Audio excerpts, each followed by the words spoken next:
This episode is brought to you by Sweet Tarts, the candy that knows you like to go on wild adventures and venture no further than your front door. Kick back to something chill and crank the volume on the latest banger. When the world wants you to be just one thing, be both with Sweet Tarts. Candies that are chewy and crunchy, bite-sized and packing a punch. Sweet and tart. You refuse to be just one thing. Why should your candy? Visit sweettartscandy.com and be both. This is the Dan Batard Show with the Stugots podcast.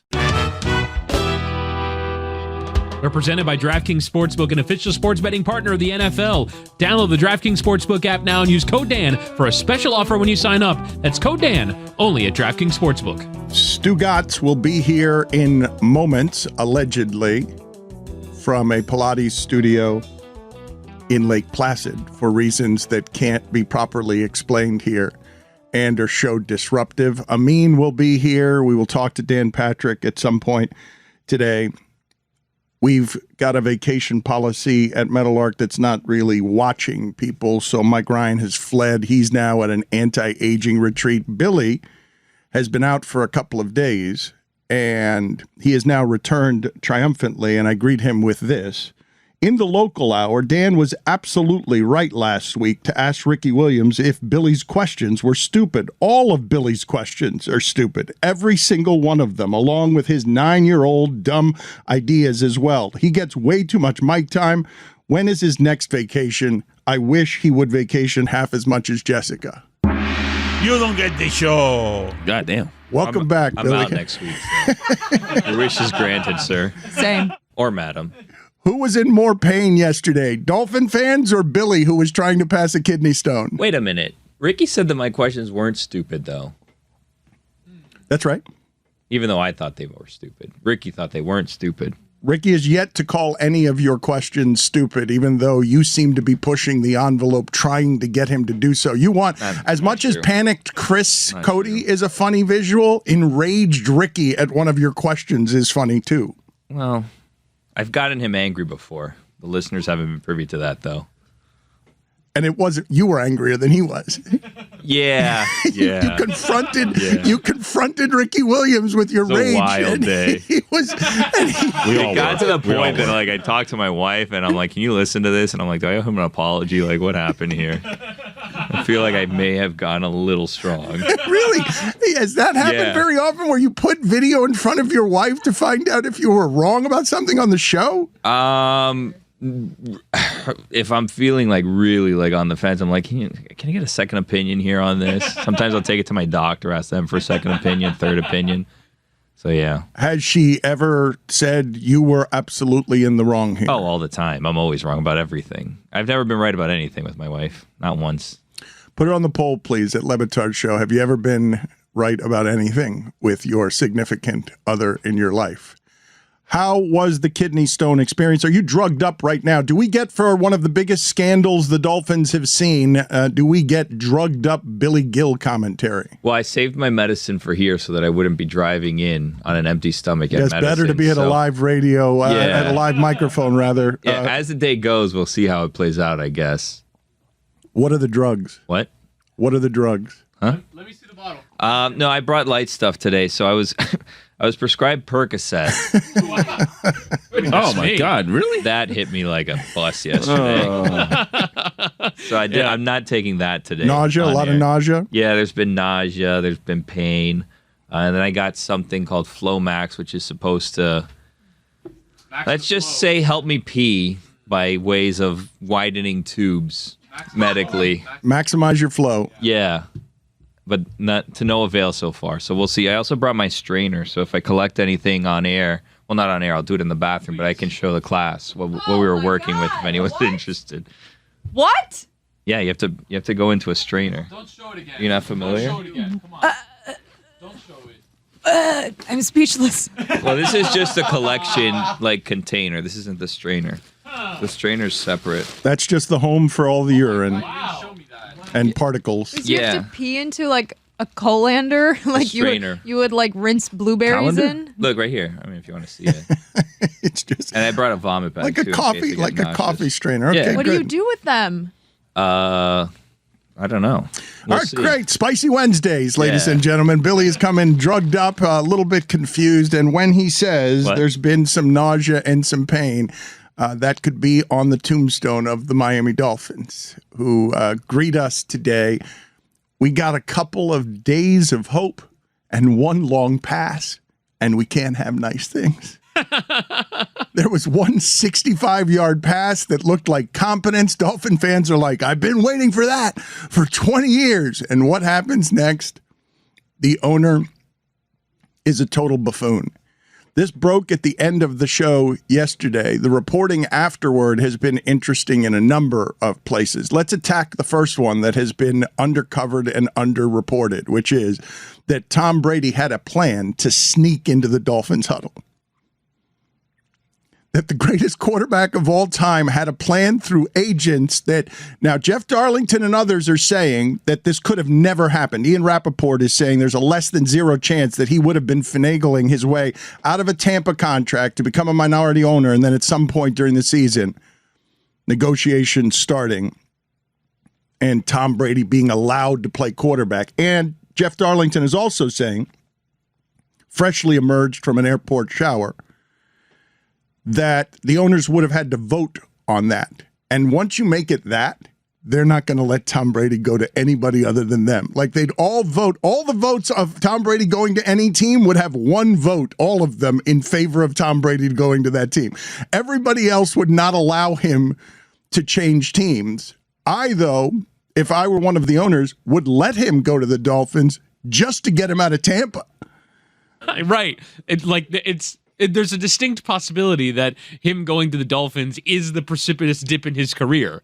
That finally, the thing we've all been waiting for, Tom Brady getting worse, would happen in Miami. It would happen in Miami. How does Tom Brady not get in trouble for any of this? That's actually a great shout. That's a great shout. Not only does he not get in trouble for it, the only recorded records, do I have this right? The only records of teams losing first-round picks because of something involving a player all involve Tom Brady. It's Spygate, it's Deflategate, and it's this. Are there any others? What are we naming this gate, by the way? Well, people are saying it's Tampergate. That doesn't work for me.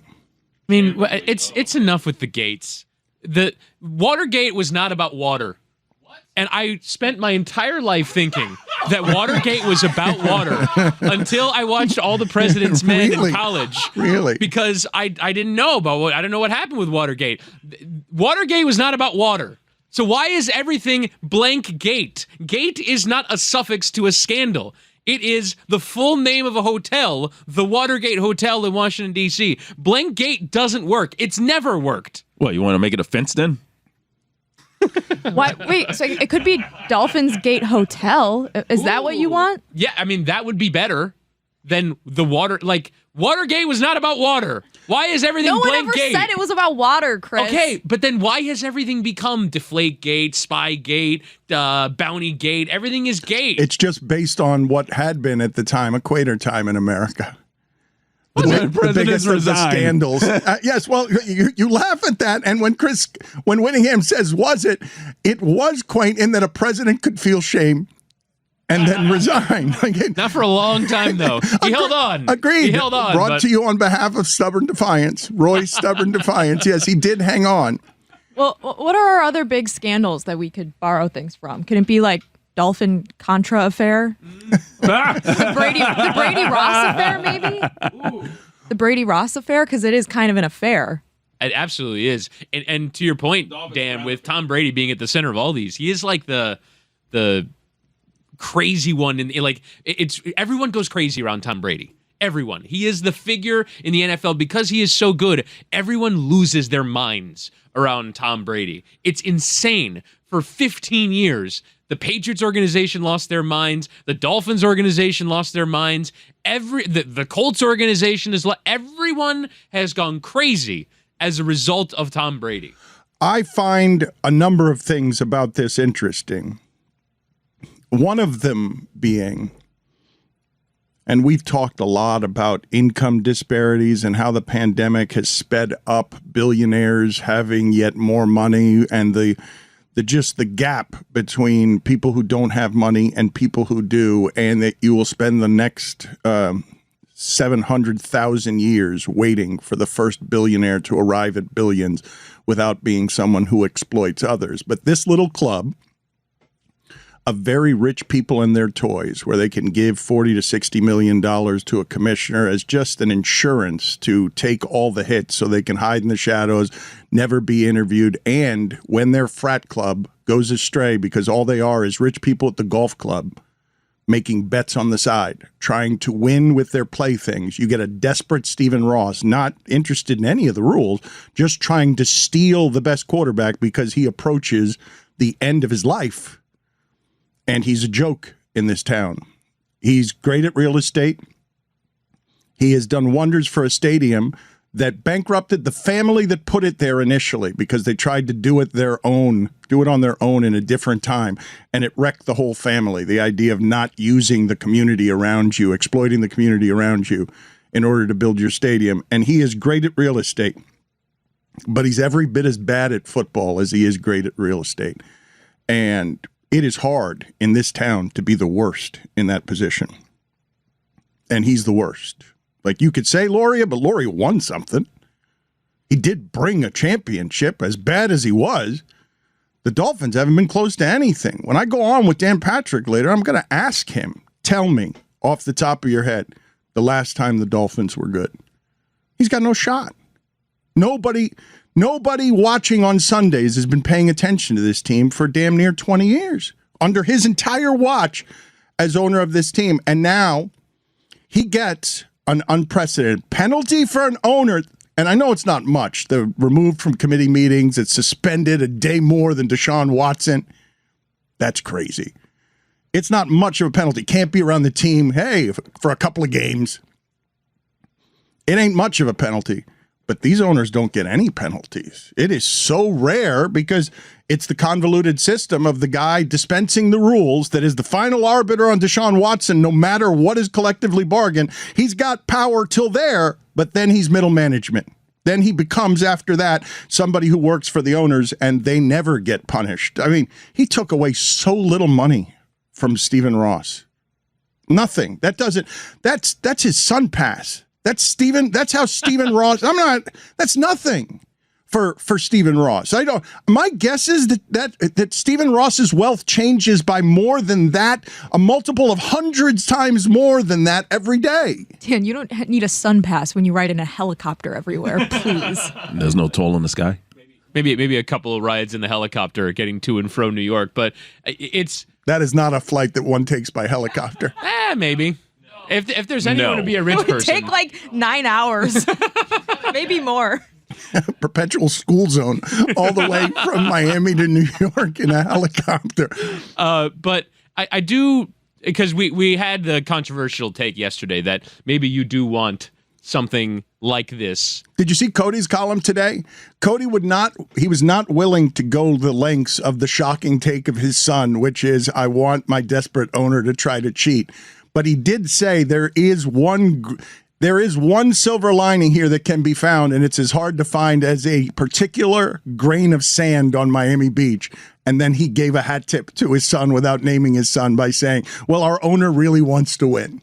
Right. And that's like, I still hold that opinion, but I guess the reason why Stephen Ross is such a bad owner is, number one, he wants to get involved in this shit in the first place, right? Like, there is almost no good that comes out of owners being that meddlesome. The report says that this is Goodell's own word, saying, I've never seen an owner this hands-on, getting his fingers this dirty, involved in something like this. And we will talk about Stephen Ross because he is the majority owner. However, it is also Bruce Beal, the 5% owner of the Miami Dolphins, who, according to Jeff Darlington, is the one who is actually Tom Brady's friend and had the relationship to start the connection with Tom Brady and start these conversations in December of 2019. How can we do this? How can we do this? I guess the thing that's weird in all of this is that Tom Brady at one point was a free agent, and he chose the Tampa Bay Buccaneers. Oh, he had something different to prove then, though. Like he had a team, he needed a ready built team that was close. That you add a bunch of skill guys. They had the thing. Jameis Winston threw 30 interceptions. He could go there and correct that. Well, according to Darlington, he really wanted to go to the Saints, but then Drew Brees decided to come back for 1 year, so he went to the Bucs. That was not his first choice, but he did end up in Tampa. I wonder when Miamians start like the brag thing. They're like, haha, the best thing that ever happened to your city prefers Miami. Suck it, Tampa. Have we gotten there yet? I did. Still a little. I don't know that we could say "suck it, Tampa," given how thoroughly Tampa has won the damn Super Bowl in June. Yeah, it's like, oh, haha, you won a Super Bowl and you still want to leave. That's how bad Tampa is. I don't know. I'm just trying to spin zone for you guys because you all seem a little shell-shocked right now. It's pathetic, but I think what everyone is wondering here is what is the viewpoint on all of this, the perspective on all of this from a Pilates studio in Lake Placid. So we welcome in a maniacally grinning Stugots here. I don't know if this is the Jets fan delighting in an incompetence that feels positively Jetsian, but where are you with this, Stugots? He's on mute. Of course he is. For sake, unmute your microphone. I mean, you should have told me that. Listen, I am connected. Jesus Christ. So bad. Oh, man. He sounds. Listen, cold weather. It is very cold. $5. Oh, I sound terrible. Jesus Christ. I mean, so bad. Sorry, Whittingham. All right, we will come back. All I wanted to do was make the joke. Bad owner, boner. I mean, it'd be great if we just get a cup of tea, please. It'd be great if we just cut him off and had that be his appearance. Bad owner, boner, and then just let him go from Lake Placid. I think it's working out. Oh voice. My God, Stugots! All right, do me a favor, mute yourself again and just get it cleared up. No. Look at Billy smile. Look, the drug-hazed Billy emerging. It hurts to laugh. Sorry, Bill. Stugots here for my friends over at Simply Safe. Around here, we talk a lot about the importance of good defense on the field or court. But what about defending your own home turf? Pretty important, huh? We believe home should be the safest place on earth for every family, which is why I use and recommend Simply Safe Home Security. Simply Safe is advanced whole home security that puts you, your home, and your family's safety first. Here's why I love it. Easy to install. If I can do it, anyone can do it. And I love to be able to keep an eye on my driveway to see what packages are coming up. Keep an eye, see when the kids get home, when I'm away. I love Simply Safe. It is amazing. Simply Safe offers comprehensive protection, not only against intruders and burglary, but against expensive home hazards from flooding to fires with 24/7 professional monitoring. Simply Safe's agents take action the moment a threat is detected. You can customize the perfect system for your home in just a few minutes at simplysafe.com/DLB. Go today and claim a free indoor security camera plus 20% off with interactive monitoring. Again, that's simplysafe.com/DLB.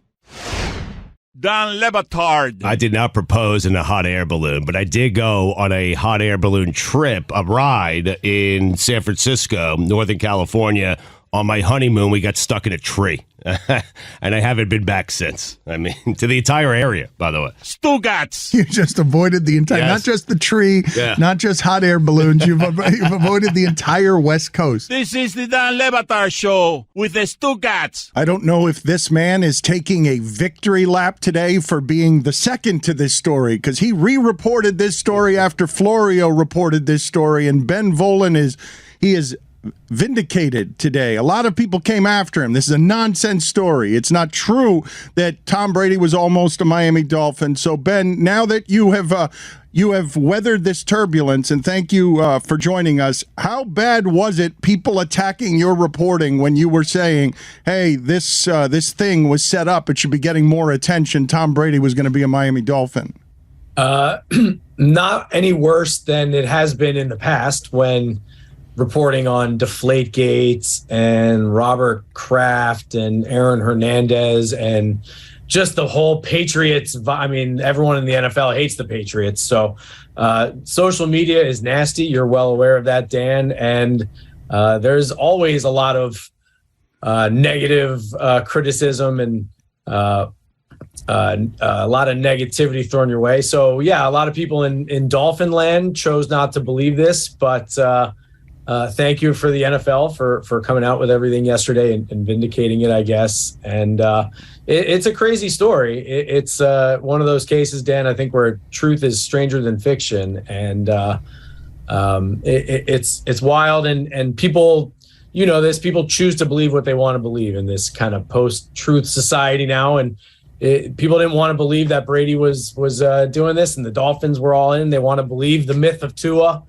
But it's all very true, but what's interesting to me is it's being couched as the Dolphins tampered with Brady, and the Dolphins are the ones that get punished here. But this is, it takes two to tango on this one, and Brady was flirting with the Dolphins all season in 2019, starting in training camp. It's not like it happened at the end of the season. He was talking to Bruce Beal all throughout the season, and then Beal would relay the conversations back to Ross. So Brady was just as culpable in this as well. And up here in Boston, I don't think it's making him look very good for him to be so distracted and have his mind elsewhere during that final season in Foxborough. Would you say this is a bannable affair? Should the NFL ban Tom Brady for life, Ben? In your journalistic opinion, of course. No, I'm sure I don't know if Dolphins fans should root for that because Brady still might come there next year, but no, I do think it's almost worse than Deflategate in a sense. I mean, the football air pressure thing, I think is pretty clear, didn't affect the competition. And who knows how much this affected Brady during that 2019 season. It was not a good year for him or the Patriots. He talked all year about how miserable he was. He was the most miserable 8-0 quarterback. They fell apart in the second half. The offense wasn't good. Who knows? Was Bruce Beal planting some negative thoughts in Brady's head? How distracted was he? So I don't know if it's certainly not a bannable offense. And the NFL, they can't do anything because tampering is only a team punishment. But it doesn't make Brady look very good. And he certainly was distracted that final year, I think. And if he's flirting with the Dolphins, who knows how many other teams he's talking to as well. I think that's something that I've considered a lot too in the last day or two. What do you regard as the most interesting parts of yesterday, the news that broke yesterday? First, this revelation that, we all kind of knew, we first knew that Brady and the Dolphins were talking this past offseason when technically he was under contract with the Bucs. And we knew through the Brian Flores lawsuit that the Dolphins tried to set up these chance meetings at the yacht club after the 2019 season, in like February, a month before free agency began. To me, not a big deal on that stuff. But the fact that it started in training camp, August of 2019, literally the same time that Brady is signing a new one-year deal with the Patriots, and his first media availability, he's talked about how focused he is and locked in, and that's what the team requires of me, and I'm going to give them nothing less than my full attention. And he's flirting with the Dolphins at the same time. So I thought that was pretty fascinating. And to me, the fact that they cleared Stephen Ross on the tanking allegations was a little curious at best. I mean, they're like, well, he may have offered Brian Flores $100,000 per loss, but, he was only joking and he shouldn't have been taken seriously. It's like, I guess, okay. I mean, he's the boss and he's saying this stuff. I think if the NFL had come down on Ross for the tanking, it seems like it would have potentially exposed them to some all kinds of legal liability. The competition of the game, was it pure and antitrust and things of that nature. So I think the NFL wanted to clear Ross of the tanking allegations and then maybe come down a little bit harder on the tampering. So that to me was an interesting outcome yesterday. So you're saying they were incentivized to not do an impartial investigation, that they're incentivized to arrive at the conclusion before they've investigated it? Certainly that is an incentive for them. The tanking thing is bad for the NFL. They don't want to open that can of worms. So there's definitely a lot of thought that they cleared the Dolphins on the tanking for their own liability and for legal reasons, and then maybe came down a little bit harder on the tampering with a first-round pick, a third-round pick. Stephen Ross was removed from all his committees, which doesn't sound like a big deal, but he was on some of the most important ones in the NFL, the finance committee, NFL media, international gambling. So they stripped him of all that stuff. They really punished him and I think have publicly shamed him with this episode, but they really protected him, and it could have been a lot worse because they frankly admit that there was some talk of tanking. But that Stephen Ross, he shouldn't be taken seriously. And I've been around Stephen Ross. He does speak off the cuff a lot and say things that he probably shouldn't be saying, but there certainly seemed to be a spirit of tanking that 2019 season. But wait a minute, though, Ben. The idea that this would be quote unquote cleared of tanking and that Stephen Ross would take some sort of victory lap in his statement on cleared on tanking when this is a wall-to-wall shame, and it is clear that much like the mafia boss says not to kill somebody, but says, hey, I got a little bit of a problem with so-and-so, and then they end up dead, that Stephen Ross didn't have to put his name on the serious parts of this and then got scared when Brian Flores put in writing a letter, the coach of a team put in writing so that there would be a paper trail. Hey, this kind of feels like tanking. Like you shouldn't be trying to accentuate at all turns that the draft is more important than winning games, Ben. Like I don't feel like he was totally cleared on tanking. I feel like it was made to look that way. I think that's a good way of putting it, too. I think that's probably just a more forceful way of putting it. I want to see if I can find here's the press release. I mean, they do say the investigation conclusively established the Dolphins did not intentionally lose games during the 2019 season.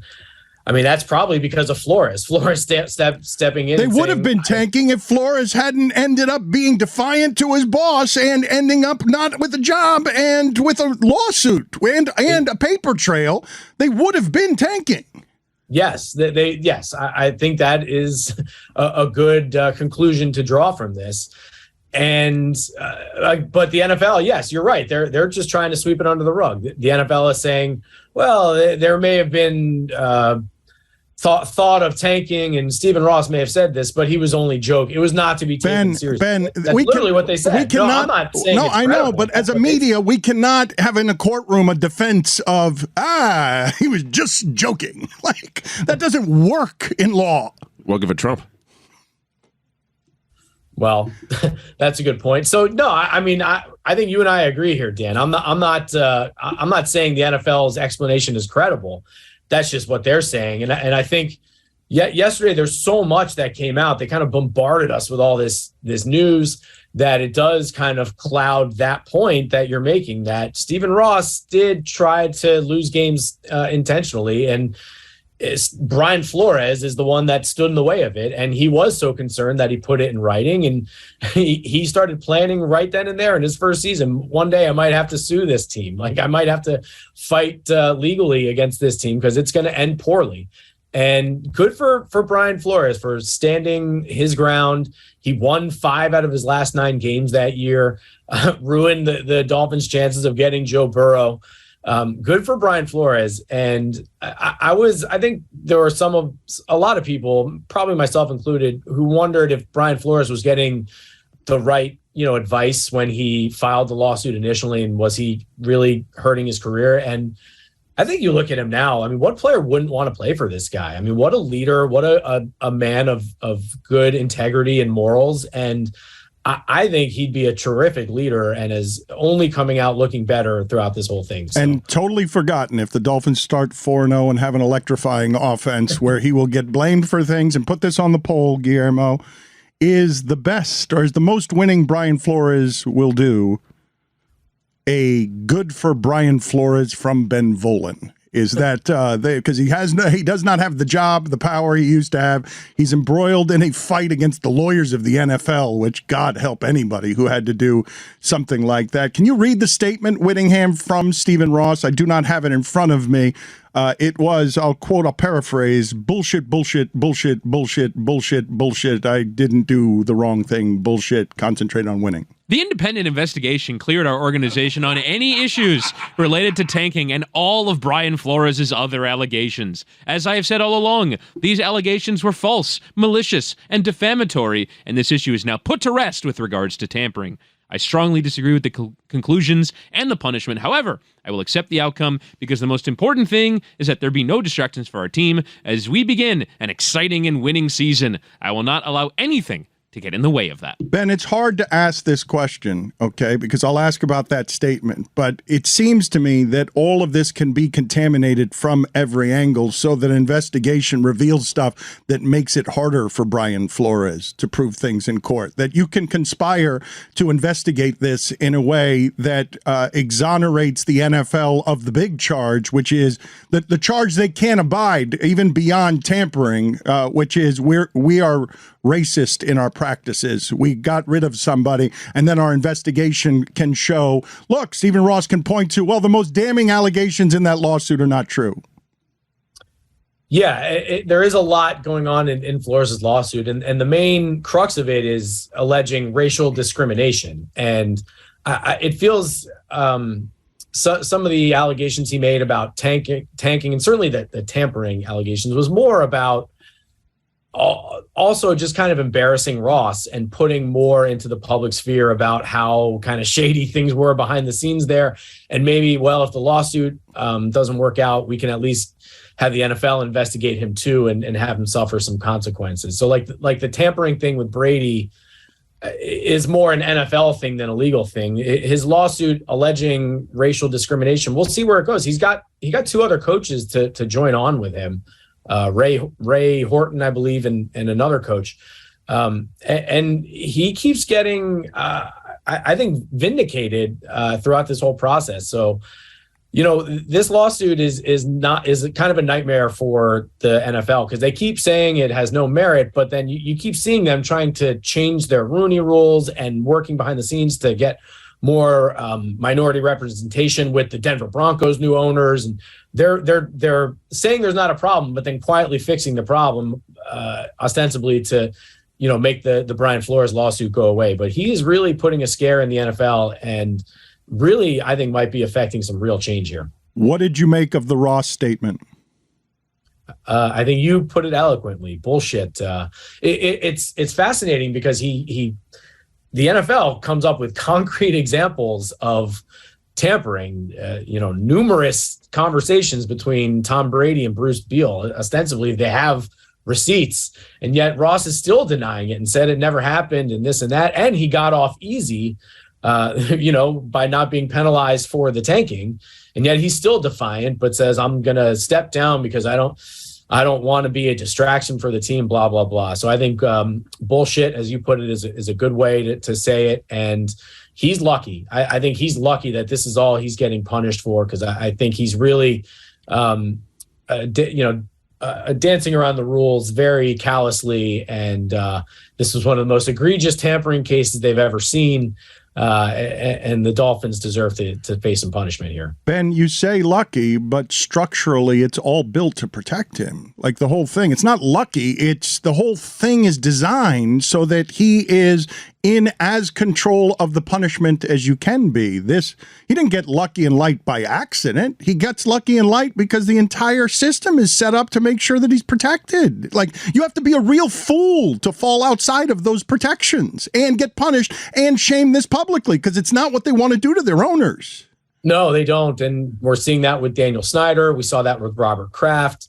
The NFL's personal conduct policy says that owners are held to a higher standard, but in fact, it's the opposite. They're held to much, much less of a standard than the players are and the coaches and everyone else in the league. So absolutely, Roger Goodell, his job is to shield the owners. Everything is protected, is built to protect the 32 members of the club.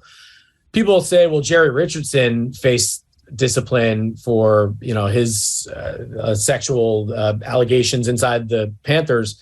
He chose to cash out. He got in a world of trouble and he said, screw it, it's not worth it. I'm 80 years old. I can take the $2.25 billion and live a happy life. So he chose to get out. Daniel Snyder is not choosing it. No one else chooses voluntarily to leave the club. So the NFL is not here to fight the owners. They're not here to remove their teams from their grasp. They're here to protect the owners. So I think that's another good point you're making. Stephen Ross, yes, is very, very much shielded from real consequences. And the system centered around Roger Goodell is definitely built to protect the owners. When the reporting by Rappaport and Darlington is that this never could have happened, Brady in a Dolphins uniform as quarterback, because, and I think Rappaport said less than 0 chance, and Darlington said the owners would have to vote on it and they wouldn't have voted to allow it. Do you see an angle from which it would have been possible or plausible for Brady to actually be wearing a Dolphin uniform like he intended? Yeah, it may have had to be a case where he had to take a year off. So he was definitely going to have to backdoor it either way, because the only way he was going to be able to get out of his Bucs contract and go to the Dolphins was as a front office executive. That's the Bucs had his rights as a player, but not as an executive. So he'd have to go to the Dolphins as their team president and a minority owner. And then the Bucs would have to find a new quarterback, move on. Several months would have to go by. It'd have to be July, August, like right around now, where Brady says, you know what, I kind of want to play. Hey, Tampa, what if we send you a 2nd-round pick, a 1st-round pick, whatever, and let's just call it a day? And so the Bucs would have to agree to that. And then I guess, the owners, he'd have to probably get 24 out of 32 owners to agree to let Brady do it. That would have been an interesting vote, especially to see someone like Robert Kraft. The owners are all meeting to approve the Broncos owners in like a week. So they could have done it. But, Gronk had a comment where he thought that Brady was going to take a year off and then come back. So maybe it would have had to take a little bit more time than this expedited calendar, but he was going to have to backdoor it because the Bucs held his rights. So I was always told that his plans were to be the executive, not necessarily the player right away. So I think there was going to have to be a little bit of time for him to come back as the Dolphins quarterback. And I think really this was Brady's just golden opportunity to get into the business of the NFL, make a lot of money in that league. And I think his goal is to front an ownership group one day. And this would have been his foot in the door. So I think that was why I was attractive to Tom Brady. Last question, and before I get to it, I just want to point out how just totally perfect it is that Volin is telling you that what it would have cost to have Brady as quarterback is what it cost to not get Brady as quarterback. That those picks that they lost would have landed you him. It's just a perfect symbol of the incompetence that they lose the picks anyway and don't actually get him. They just get the shame of trying to cheat to get him. But let's play the sound of Mike Florio on with us yesterday, because I kept asking, why wasn't this story getting picked up when Ben Volin, credible football person for a long time, and Mike Florio are telling you this was all happening, and nobody seemed to care that the greatest quarterback we've ever seen was trying to be on the move, and as an added bonus, didn't retire. We just read it wrong. We read his press release wrong, which to me is maybe the craziest part in this whole story, that Boston got pissed off. Why didn't he thank us? Well, because he wasn't leaving. He intended to stay, and we just got the statement wrong. Let's hear the sound from Florio yesterday. No one cares because ESPN didn't report it. NFL Network didn't report it. So it was never made a big deal by them. It never became the talking point for 3 days of Sports Center and every studio show. It never got traction because ESPN ignored it, because ESPN didn't break it. And I assume that Schefter knew about it. And maybe this is just one of those third rails that he's not going to touch because he's a Michigan guy and doesn't want to piss off Brady. And he's tight with Don Yee, and Yee represents Peyton and Brady. And maybe the table was set for Schefter to be the one to break it to the world if Brian Flores doesn't file his lawsuit. What are your thoughts there? So I don't want to speak for ESPN and NFL Network. I guess you have to ask them why they chose not to pay much attention to this crazy story from Mike Florio and myself. I'd like to think I'm a fairly credible football guy, as you said, and Mike certainly is as well. So I don't know why they chose to ignore it. You'd think that reporters at both places could have confirmed it in about 2 seconds if they wanted to. They're very close with Don Yee and with Brady. So at those places, you got to play politics. Like, you're embedded. You are the league. If you're the NFL Network and ESPN, you basically are the league as well. So you're constantly, we've seen it with Schefter, where he sends drafts of his stories to the people he's covering. And so you have those kind of politics that you got to play at ESPN and NFL Network. And I'm fortunate. I don't really have to play those games at the Globe. I can piss off whoever I want. And I kind of like being untethered like that. And you know what? They didn't report on it. And that's okay, I guess it's good for me and Florio, because we certainly got plenty of attention about it over the last couple of months. But they're going to be talking about it now because the NFL just confirmed everything, and it was like I said, one of those stories where truth is stranger than fiction. Ben, thank you for being on with us, sir, and thank you for the dogged reporting at every turn. All right, thank you guys. Don Le Batard. Were you guys building out the A-Rod bathroom of your imaginations? Is that what I heard you discussing during the break? Towels with an A on them. You know the thing you slide the toilet paper on? That's a baseball bat. Hey, like that. Stugots. You think he actually calls it the throne? Probably does. It's an actual throne. Yeah, an actual throne. There's got to be a full-length mirror in there somewhere. I imagine somewhere in his house he has a replica of David, but with his head on it. This is the Don Le Batard Show with the Stugots. What have we not done on dolphins? Apparently, they're the only monogamous animal. Really? Yeah. Dolphins? I thought doves were. I thought there were a couple of. Oh wait, maybe dolphins are the ones that have sex indiscriminately. They are. Yeah.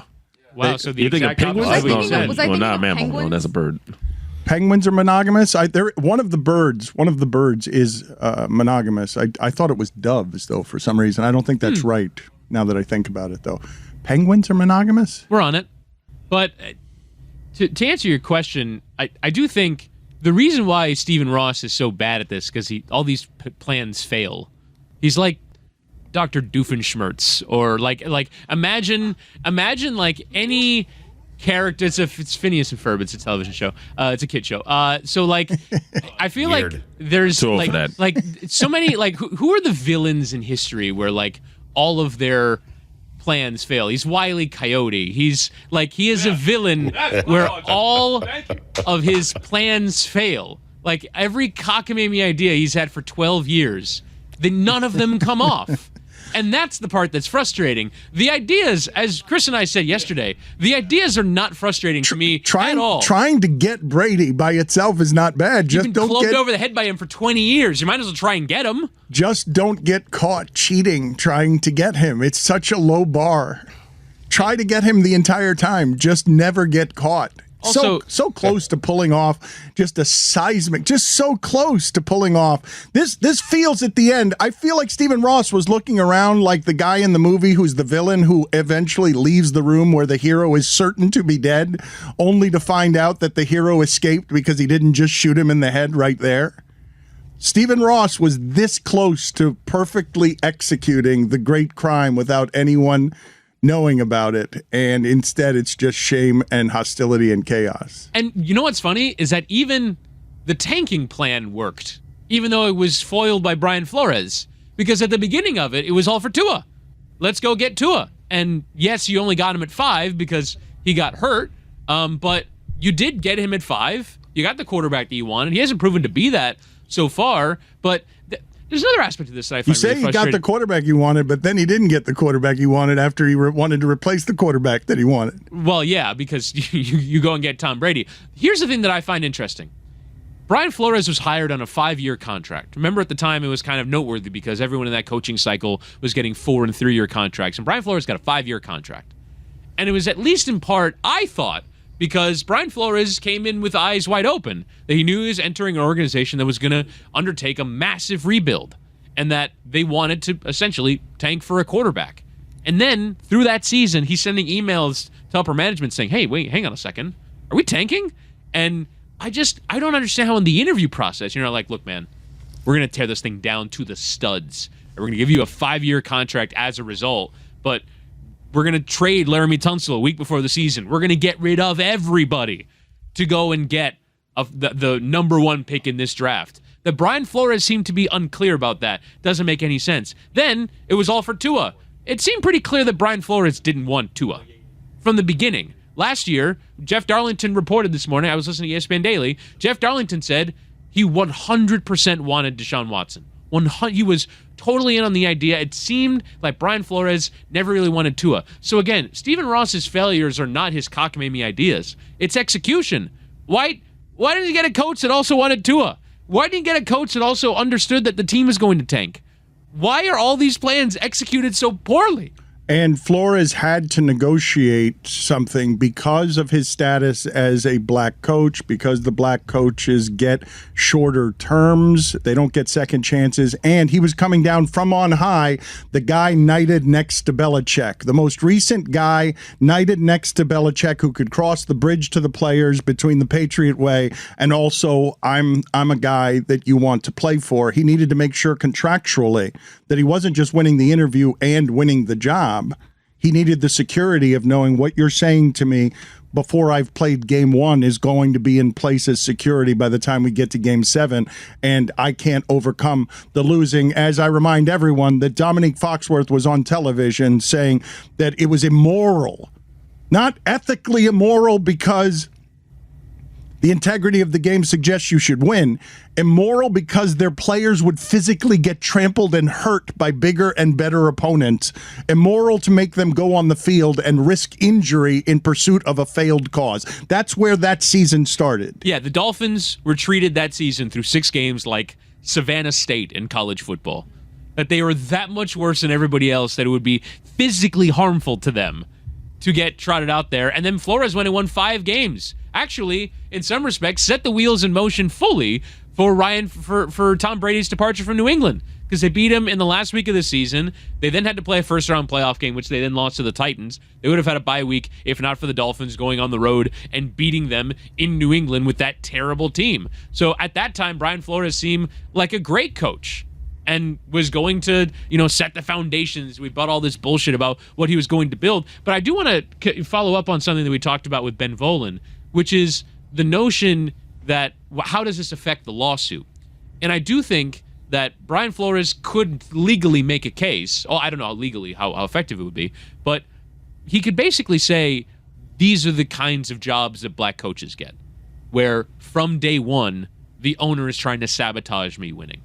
And how often do coaches, where they lose a bunch of games and put that stain on my record, that the next job that I go to, my record's going to be 10-27 because I went 3-13 my first year. Like, how am I going to get rehired after this? Probably not. And that these are the kinds of jobs that Brian Flores and other black coaches get. The ones where we're set up to fail from the beginning. I was set up to lose from day one by an owner who wanted us to lose. Whether he told me to lose or not, I was set up to fail from day one of this job. The statement that Stephen Ross had yesterday, I'm just curious how this landed on all of you, including Percocet-soaked Billy. The independent investigation cleared our organization on any issues related to tanking and all of Brian Flores' other allegations. How do you start that sentence that way? Like, what? You did not get cleared yesterday of things. That's not, things became clearer that you're an incompetent buffoon who breaks the rules, and the NFL can prove it. But that sentence, the independent investigation cleared our organization on any issues related to tanking and all of Brian Flores' other allegations. The way they cleared you was to say you were joking and that they couldn't get the timing right and couldn't get the witnesses to say things at the right time. But that's not a clearing. Hey, Stephen Ross was just joshing. It's not a real investigation clearing when the investigation is incentivized and the system is incentivized to not punish you. And Brian Flores laid out the Tom Brady, Sean Payton thing in the lawsuit. He said, we made impermissible contact with Tom Brady, and I didn't want to be a part of it. So there was a boat that him and somebody was on. He didn't want to be on that boat. That was part of the lawsuit. So that right there was proven by the investigation. Not even the, I'm just joshing, we interpreted this conversation differently. The actual facts of Tom Brady and Sean Payton were in the lawsuit, and they were correctly proven by the NFL investigation. So you can start there. But even the tanking stuff, Stephen Ross was said by the NFL, he prioritized a one-loss record. Whether that means tell the coach to win or lose games, he wanted to tank. How about the second sentence of the statement? As I have said all along, these allegations were false, malicious, and defamatory, and this issue is now put to rest. Because you say so. What do you mean the issue is not? You declared it, King Bumbling Ross? Like what? The issue's not put to rest. You don't get to euthanize the issue. Not as long as me and Ben Volin are around to say something about it. Shaking a fist. This will not end on my watch. What do you mean? What does that mean? That's a great tactic that I've seen people use all the time. Like very stubborn people. They'll like drop a grenade on you and say, "But I'm over it." Like I'm sick and tired of your shit, Chris, but I'm over it. And it's like, well, wait a second. You just said something really mean to me. You can't just decide you're over it and you're moving on. What about the fallout from all the shit you just said? And I feel like this is exactly this tactic. He's like, some of this stuff happened, but we're over it now. And it's like, you don't get to decide that. He thinks he's gotten to decide things for a long time on his terms. And so he says, even though he strongly disagrees with the conclusion and the punishment, this is a great sentence. I will accept the outcome because the most important thing is that there be no distractions for our team. Oh, get out of here. Yeah, this definitely was not a distraction Not at all. yesterday. Not at all. Not whatsoever.